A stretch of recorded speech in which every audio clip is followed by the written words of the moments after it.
As entrepreneurs, we're usually moving at the speed of light with a million ideas and all kinds of opportunities coming our way.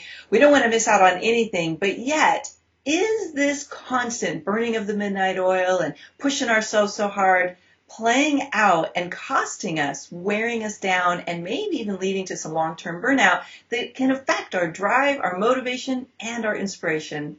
Hi, I'm Melanie Benson, and I'm America's leading small business optimizer, and you are here for the Small Business Optimizer podcast, where I bring you all kinds of amazing people from all over the world who figured out how to optimize a part of their business, and we get to learn from them. We get to peel back the curtains and see what's working and what's not, so that we don't have to make the same mistakes, but we can cut our path to higher levels of success in half.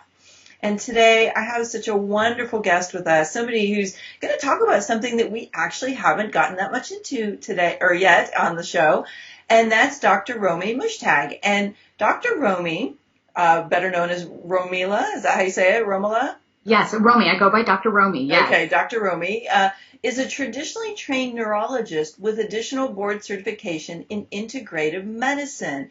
And Dr. Romie helps individuals and audiences learn to heal from stress-based illnesses such as insomnia, anxiety, I'm going to throw in there adrenal burnout, career burnout. And her mindful living program, Mindset Matters, is based in neuroscience, positive psychology, and mindfulness. Now, a little bit of the inside scoop. I've been getting to know Dr. Romie through Women's Speakers Association, which I'm on the leadership team, and we've been so fortunate to have Dr. Romie join us a couple times now. Oh my gosh, there is no place where her wisdom and her insight ends. It's just, she has so much that she's learned how to do as a business owner to bring her message out to the world. So I've been super excited to have you, and thank you so much for sharing a half hour with us today, because I know you have a jam-packed day every day. Melanie, it's an honor to be here. I mean, the girl crush is mutual. I'm reading your Twitter profile going, how unfair that you're in California and I'm in Florida, and we can just sit together over a good cup of coffee or good wine together. I know. Talk for hours. So thank you for having me. Absolutely. I love it. So let's talk a little bit first about mindfulness and why it's so important in the work that you do in the world. Oh, Melanie, thank you for bringing that up. I think there is a misnomer that's somewhat perpetuated by the media here in the United States that mindfulness is maybe a certain religious movement. You have to denounce everything in the world, put on an orange robe, and become a monk. And nothing is farther from the truth. Mindfulness in psychological terms is just, one simple phrase. Be present in this current moment. And it's that simple.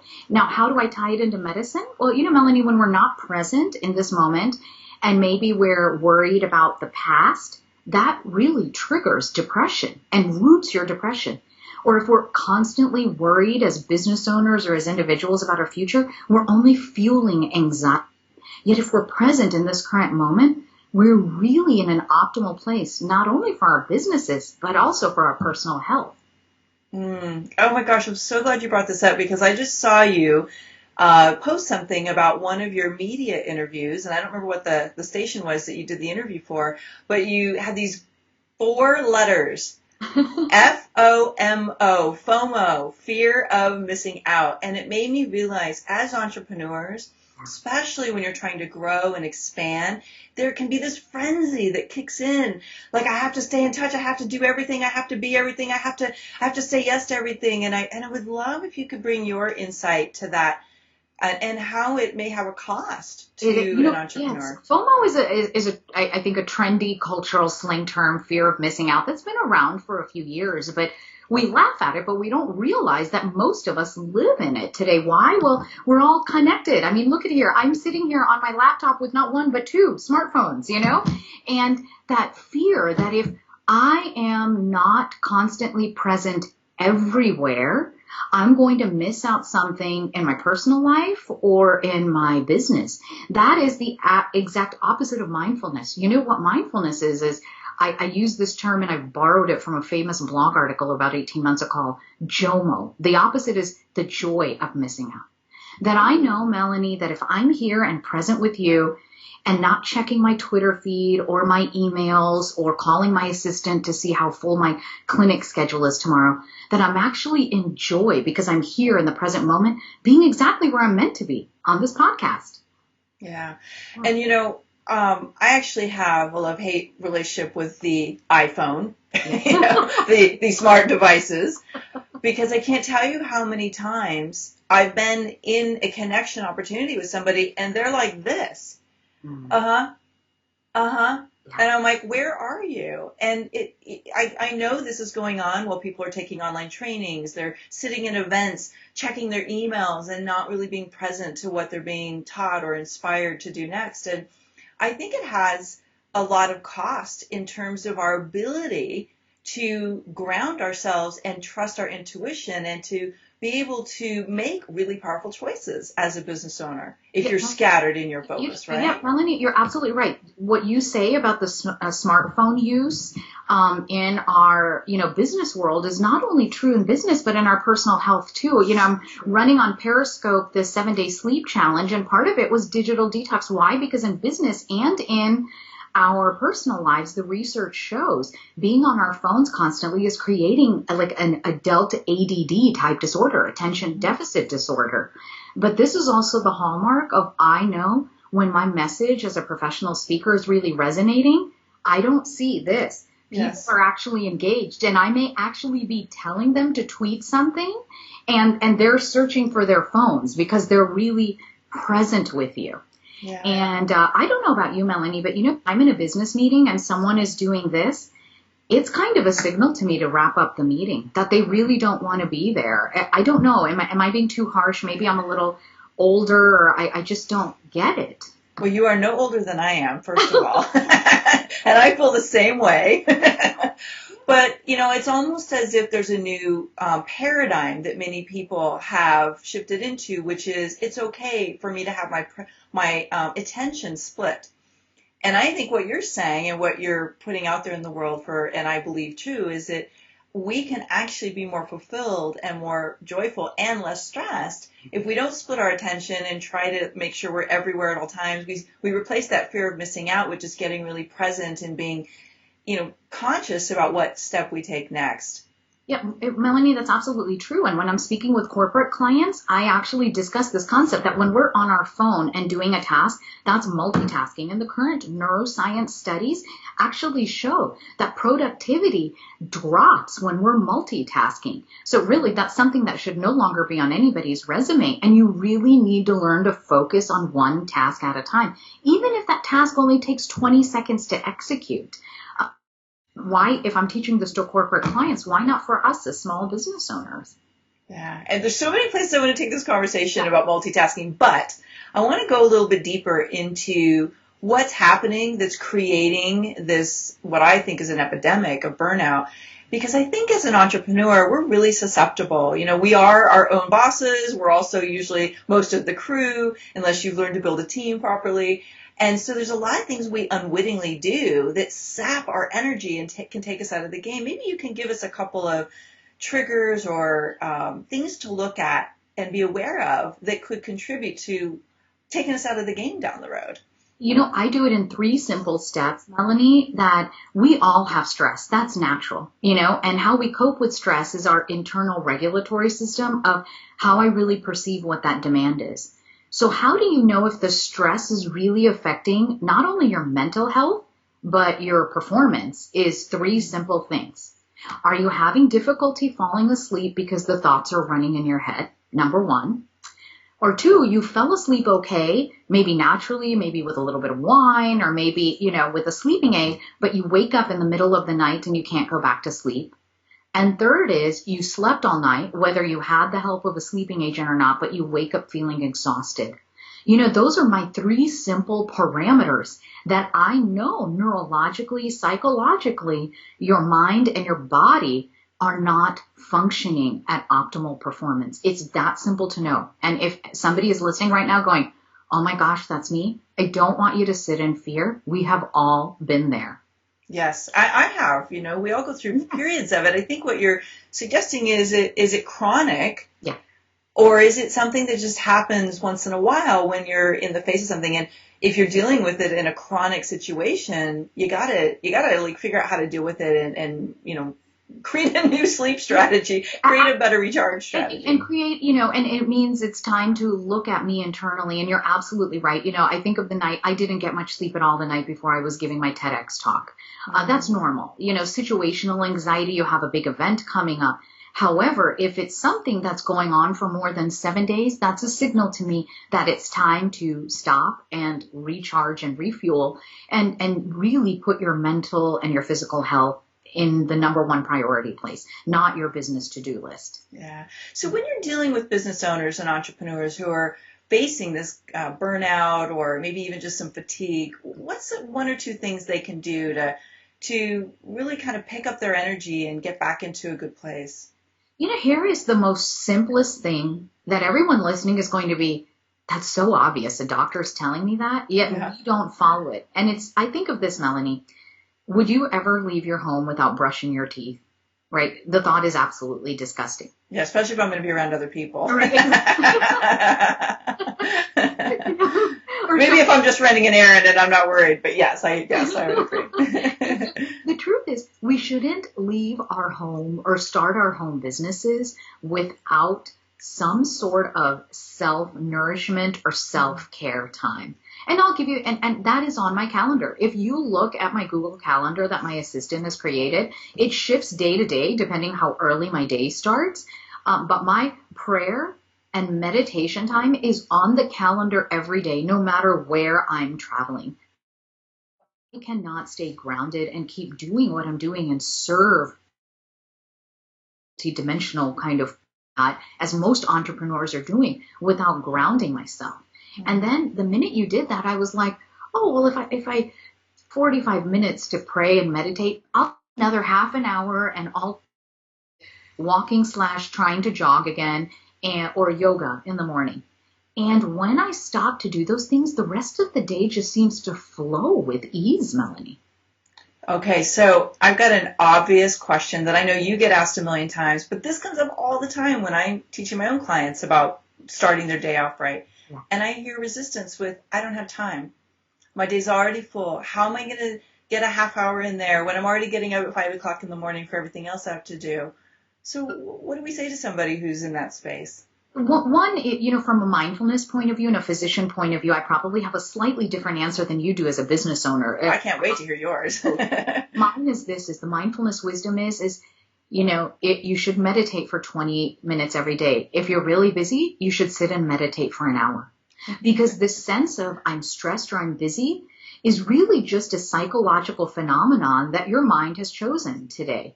Because we all look around going, how did that businesswoman or man get all of that done when I can't get through my to-do list?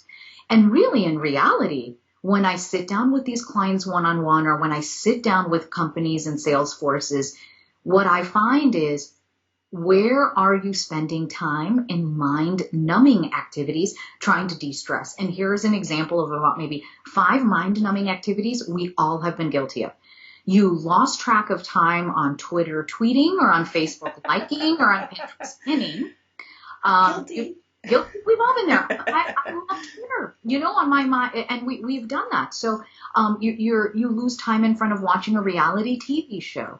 Those things aren't really relaxing. When we look at the brain science, they elevate the cortisol or stress hormone levels. So I ask people to find 30 minutes of some mind-numbing activity. I have yet to find one person that has had resistance to that. Most of the time it's that, oh, doc, I'm guilty. And I say, hey, it's okay. Me too. I had to make sure I bought a cheap alarm clock from Walmart. It was like $5.99. And not use my smartphones in my room anymore because there was a point where I was excited to look at my Twitter feed in the morning. And you can't do that. It's already elevating your stress hormone levels, your analytical mind, and it makes it hard then to sit down in prayer and meditation. So well said. And it's interesting. I have that response with email. So I have a rule that once I leave my desk, I do not check email. Once I go onto the weekend, I don't check email. And people are like, I emailed you Friday night. I'm like, yeah, I don't check email because it gets me stressed. It gets my anxiousness up, especially if something comes up that I can't do anything about because my team doesn't work on the weekend. So yeah, you got to be aware of what's triggering you and gets you off track and be disciplined enough to set boundaries with it. Well said, Melanie. Well said. So you have such a wealth of information, and I know you're a leading expert in all of the stress fields and, the neuroscience, and you're all over the media. Absolutely. Let's talk a little bit about your business, and, Absolutely. let's get to know a bit more about how to this place where you're able to share your expertise in this way. First of all, I'd love to hear, like, what's been your own biggest challenge as a business owner, and what did you learn about yourself through that challenge? Thank you. Melanie, I'd love to start this so that people don't think, oh, here's this haughty doctor just giving us advice. People, if you have 15 minutes, watch my TEDx talk, The Powerful Secret of Your Breath. I share the story of how career burnout almost ended my life. And it's kind of ironic. We're sitting here I'm interviewing with you literally 5 years to the month that I was in the hospital having life-saving surgery. I am no longer working in traditional medicine. Like so many business owners, I left that steady paycheck. My family thought I was insane. My parents didn't talk to me for months, Wow. And so I literally had a nest egg and a savings and knew I would launch a business but didn't know quite exactly what it was going to be. And I would say that fear was the hardest thing for me for my business and growing it, because I would sit in meditation and have these visions of me on stage and in the media and as a healer. And being a healer is a little different than being a doctor. Most people know that. Yeah, I bring both worlds of Eastern and Western medicine together now, whether it's one-to-one clients or on stage. And I didn't know. And the hardest thing for me as a business owner, Melanie, was being able to stare the fear of failure, the fear of poverty in the face, and know that there's always hope on the other side. And it's not an easy journey for anybody. And it wasn't for me either. And that's really what I want to share with people. It's okay to have fear. I don't know, now that I'm in a mastermind group with the 3 other very successful business entrepreneurs who are all females, I get to be around, C-suite level executives often through my work. I have not yet met anyone yet that hasn't told me, well, thank you for sharing that, because I have fear on a daily basis too. If you're a small business owner working way too much in your business, then you're not really putting your business to work for you. And you could benefit greatly by learning how to develop a team of world-class players to help you accomplish more and literally free you up to get more done. Now, we all want to shatter our income goals. We all want to be able to accomplish much greater results. But it's really difficult to do if you don't know how to delegate masterfully and be able to get the right things off your plate to the right people who will really get things done. That's where the power of the virtual team comes in. Be sure to get your copy right now at virtualteamebook.com. I do. Yeah. I think we all do. And if we're being honest, fear is something that's a natural human response to things that you don't know what's going to happen. But it's what you do with fear, right? It's really hard when you're caught in fear. As a brain scientist, I tell you, the amygdala, the fear, fight, flight center, the stress response is going off. I'm almost paralyzed in fear. And you've got to, 1, recognize the symptoms when you're in fear.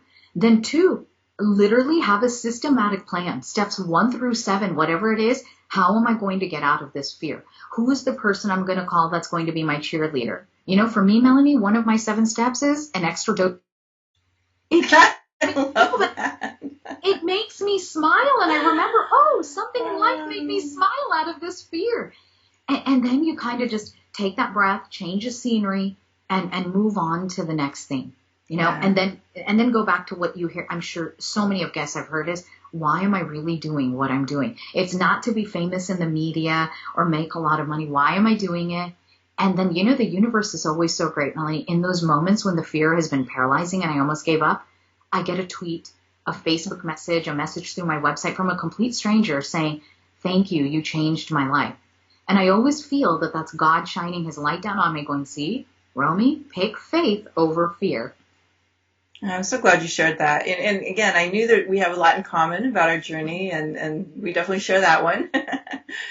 And along the way, what I know is that you figured out how to optimize some things that have propelled you forward and allowed you to share your message in a greater way. Can you maybe share one that we could learn from you, how to optimize something similar in our own business? Here's one thing that I learned, Melanie, was people, you start out as an entrepreneur. I'm coming out of a traditional medical system, very much like a lot of people coming out of a traditional corporate world, being small business owners. And you hear, get a website and get on social media. Okay.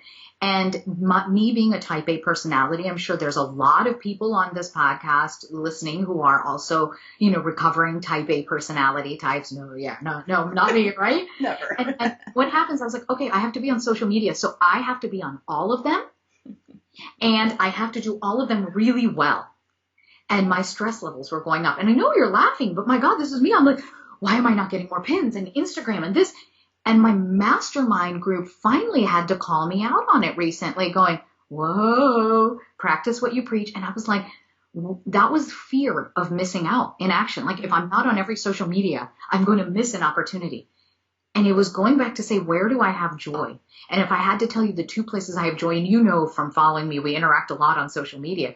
It's Twitter and now Periscope. Yep. I knew you were going to say that too.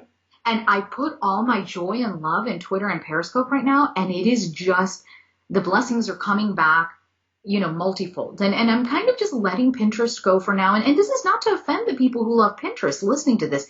It's just, what is it that really drives your passion where you feel like your message is resonating, and just go there and optimize that. So I think that would be one practical small business tip that I definitely am thankful I learned early. I'm glad you shared that one too, because there are a lot of people with that social media stress of like, I got to do them all right. And I'm like, pick one, maybe two, and optimize them. Yeah. And here's the other thing is, I have a very successful social media platform that got built in just under 2 years. I've been working with professionals, obviously, and to teach me how to do these things. And I keep up with, the social media news myself. But there was something else I learned. They were like, well, if you don't like these 2-3 platforms, we can post for you. And, me being a mindfulness expert, I was like, there's this energy deep inside of me. And I'll use that example again, that Pinterest really isn't working for me. Instagram is kind of so-so. I'm sometimes in the mood not. When they were posting for me, it really even wasn't that successful. Yeah. Because it's like my intention and heart wasn't there. And I think it resonates. Yeah. And people kind of feel, whether it's you or maybe someone else trying to emulate you, there's a lot of value in being able to cross-populate, things that are working on one platform and moving them to others. But you can't always just automate that. And that's why I think it's great you're bringing up this, like, optimize one or two that you feel passionate about. It is. Hey, can we talk about you in media? Because obviously, I got to say, one of the things I was so impressed as I got to know you is you are everywhere in the media. And you obviously figured out something that works for you there. And I think this is a subject that a lot of entrepreneurs are gun shy of, how to really get presence in the media. Well, Melanie, I don't know that there's a simple answer. So I guess let me start from the very beginning, because I knew you and I were going to talk about this. There is this lack of authenticity often when people are approaching the media, whether it is writing for a publication like I write for Mind, Body, Green and Huffington Post, whether it's being invited to be on radio or on television. And it's, I have something to sell. Please put me on your show so I can sell it. You know this as a podcast. Yeah. People, the producers, whoever it is, the editors can smell that a mile away. Then there's this kind of difficult blanketed inauthenticity where you use the right words like, I really want to be of service to your audience. Could I please write on my expertise subject matter? But really you can see straight through that. I really ask people that before you want to get on the media, own your message from the bottom of your heart. Like my test always every morning is two things. When I get done meditating, it's how can I be of service today? And really just listen. And two, it's when I'm taking on a new project is, if I were to win the lottery tomorrow, would I do this? And when the answer is, oh yeah, definitely. That's awesome. Joy. Yes, I do it. And if it's kind of like, I'm not so sure, okay, I'm going to delegate it to an assistant or somebody else, a company. And if it's like, then just let it go. So that's the one thing, and it shows. So, I know that sounds basic. The second thing I really want to give feedback on that I have gotten learning from my producers, I'm a media expert analyst in brain health and mental health. And largely, I'm part of the Fox News family here in Orlando for Fox 35 News, and I've been pulled up to Fox Business as well nationally. And I will tell you the one thing, there is this advice that's been circulating for entrepreneurs that I think hasn't been properly executed. And I'd love for both of us to kind of maybe, Melanie, fish this out so you can translate it into the business world. And that's people labeling themselves as an expert in a false way or not a completely truthful way. Do you see what I'm saying? So meaning like they're calling themselves an expert even though they're not really an expert, or they're not, maybe they want to be seen as an expert, but they're not quite there yet. Exactly, Melanie. Yeah, that's exactly it. And here's an example, okay? I routinely get approached. People don't pay attention that I don't invite guest bloggers on my blog. I am the Dr. Romie brand. It is only me blogging on that website. I don't even have ghostwriters. Okay. And people will write me and say they're a brain health expert or a stress management expert. Now, I don't see that they have any kind of medical psychology background whatsoever. So I'm not sure why you're calling yourself that. So if you're going to call yourself an expert, I really feel it should come from your skills and your education, and the media is going to check your credentials. Be sure of it. They're going to verify your psychology license, your medical license, your legal license. So, or that you have years of expertise in something. So, somebody comes on, I've seen some of the guests on the weekend when I'm normally on Good Day Orlando, and they're the cupcake expert. Well, that's not a major in college, but they've had a successful bakery in town for maybe over 10 years. And if you look at their Yelp reviews, everybody is raving about their cupcakes. So that you have outside true testimonial. When you just think, well, I really want to talk about dating and I'm a dating expert, but you don't have a licensed mental health therapy background, you're not a professional matchmaker, that's not going to fly in the media. So be very careful of using the word expert. It is the most overused word in business and in the media these days. That's actually really, really good advice. And I've had my own issues over the years with people calling themselves coaches who've never been trained, and, understanding the distinctions between someone who mentors and coaches. And, I get that at a certain point we have to figure out how to position ourselves so we can grow. But it's a really great point that you have to be discerning with how you present yourself to the media.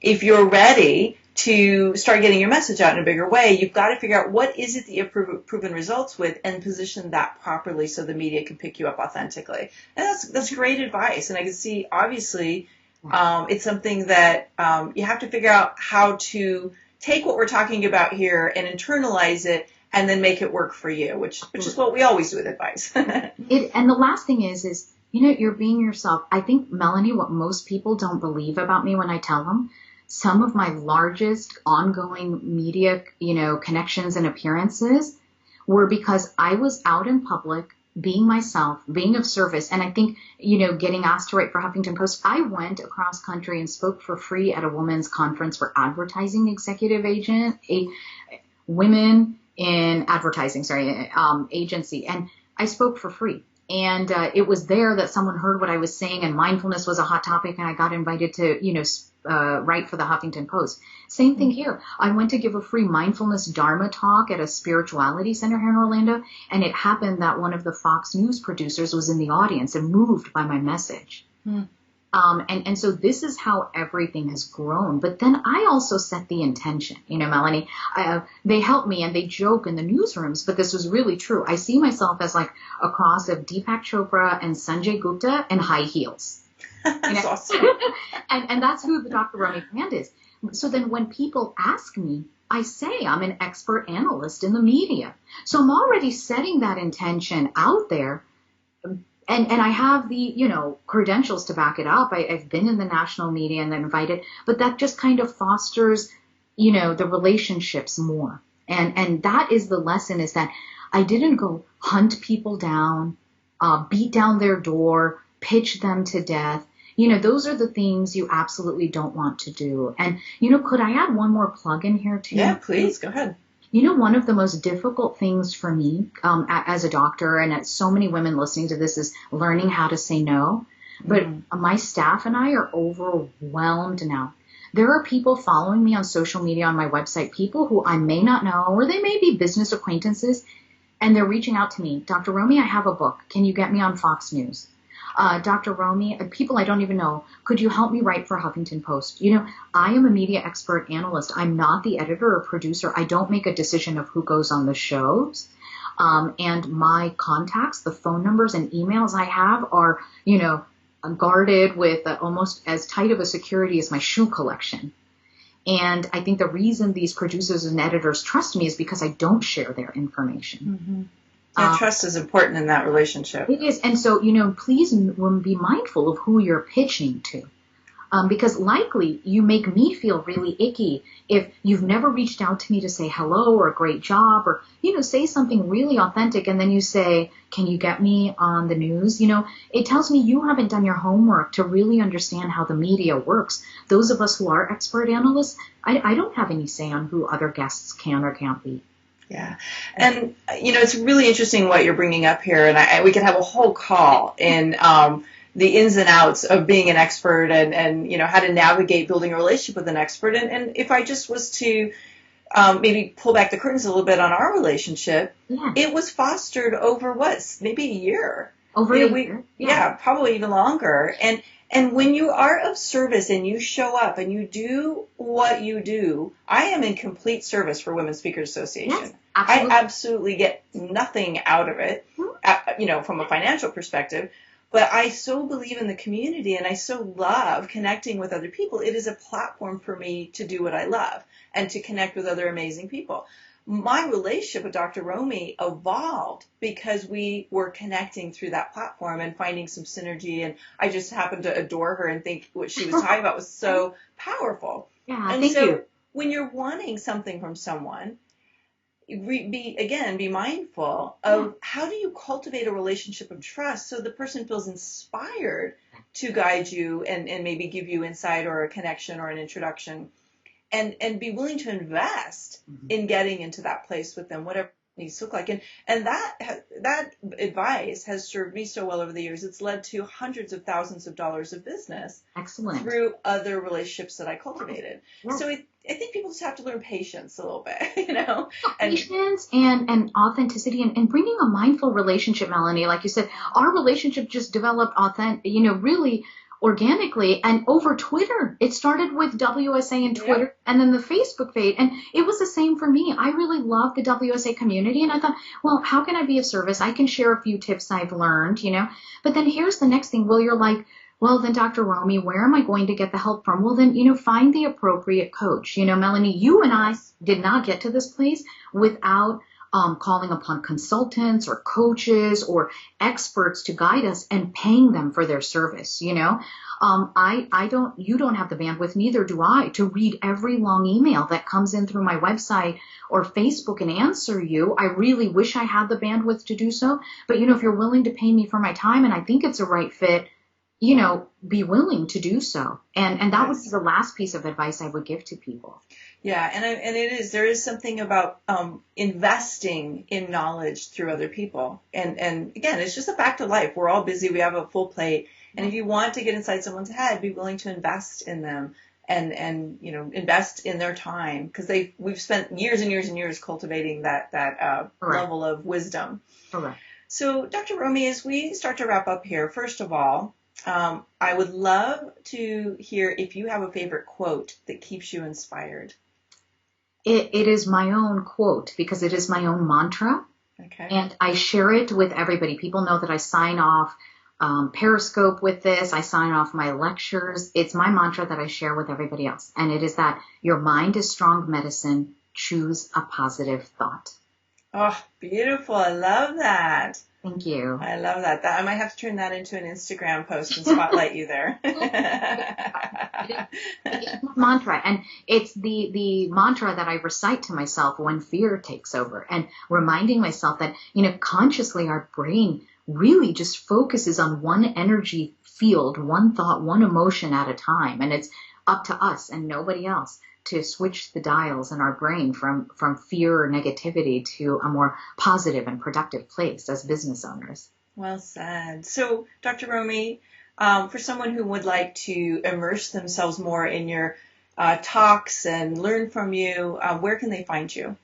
You know, I'd love for you to just join me. I'm passionate about bringing people to an optimized brain performance in a natural and healthy way, but doing it in a responsible way that balances with science. And so if that calls to you and you're stressed out and you're like, where do I turn for anxiety or depression? Find me on my website, brainbodybeauty.com, or at 12 Eastern every day. I am live on Periscope with Ask the Doc on my lunch hours. Join me for free. You know, I'm always there to be of service and sharing wisdom in a way that just sings to my heart. And I'd love for you to come into our global mindful living community. Yeah, and Dr. Romie's awesome on Periscope. I haven't fully gotten involved, but we're doing it on Women's Speakers Association now too. So, exciting! I'll be scoping and tweeting. Yeah. Oh, how's that for trying multitasking? I don't know if I can do both at the same time, but I'm going to do my best. Not at the same time as you. I just say we're on now. Great. Wonderful. That's good news to hear. Yeah. Dr. Romie, thank you so much. And as you're listening into the podcast today, I know you've had an aha. I know there's been something that maybe kind of sparked your curiosity. Love to hear it on the blog, whether you're on iTunes with us or Stitcher Radio. Head on over to MelanieBensonStrick.com. and look for Dr. Romie, and just let us know in the comments below what was an aha or an insight or something you could put into action from today. It's my firm belief that knowledge is powerless until you implement. So let us know how you're going to put something in action. Dr. Romie, thanks so much for fitting us into your extraordinarily full schedule. We really appreciate your mindfulness tips and helping us find ways to be more fulfilled and joyful. Bye, everybody. See you again next